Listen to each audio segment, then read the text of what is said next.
এখন এইখানে কিন্তু টি এর সাপেক্ষে করতেছি, এইটা ইউভির সূত্র ধরছিলাম কারণ এটা টি এর সাপেক্ষে করছি, ভিতরে কোনো টি ছিল না, কিন্তু এখানে কিন্তু এই একটা টি বিদ্যমান আছে। তাহলে এইটা কি আর ইউভির সূত্র যাবে? এইটার সূত্রটা যাবে কি?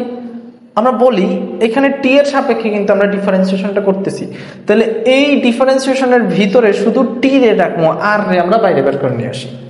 দেখেন আমরা সূত্রটা বসানোর পর আর রে বাইরে বের করে নিয়ে আসলাম। আর রে যদি বাইরে বের করে নিয়ে আসি, কারণ কি আমরা যার সাপেক্ষে ডিফারেন্সিয়েশন করব শুধুমাত্র তারাই আমরা ডিফারেন্সিয়েশনের ভিতরে রাখবো, এর বাইরে যে ভেরিয়েবল গুলো থাকবে তাদের আমরা বাইরে বের করে নিয়ে আসবো। তাহলে এইখানে কিন্তু আমার টি এর সাপেক্ষে করতেছি, এই যে ডি এর সাথে টি আছে, টি এর সাপেক্ষে করতেছি, তাহলে আর এর কোনো কাজ নাই, আর রে আমরা বাইরে বের করে নিয়ে আসি, আর রে আমরা বাইরে বের করে নিয়ে আসলাম, into D by DT into T থাকতেছে।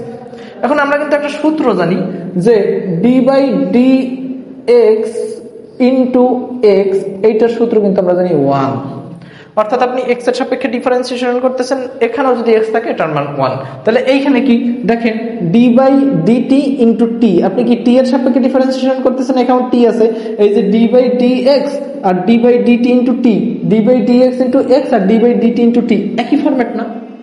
এখানেও এক্স আছে, এখানেও এক্স আছে, এখানেও টি আছে, এখানেও টি আছে, তাহলে এটার মান যদি 1 হয় এইটার মানও কিন্তু 1।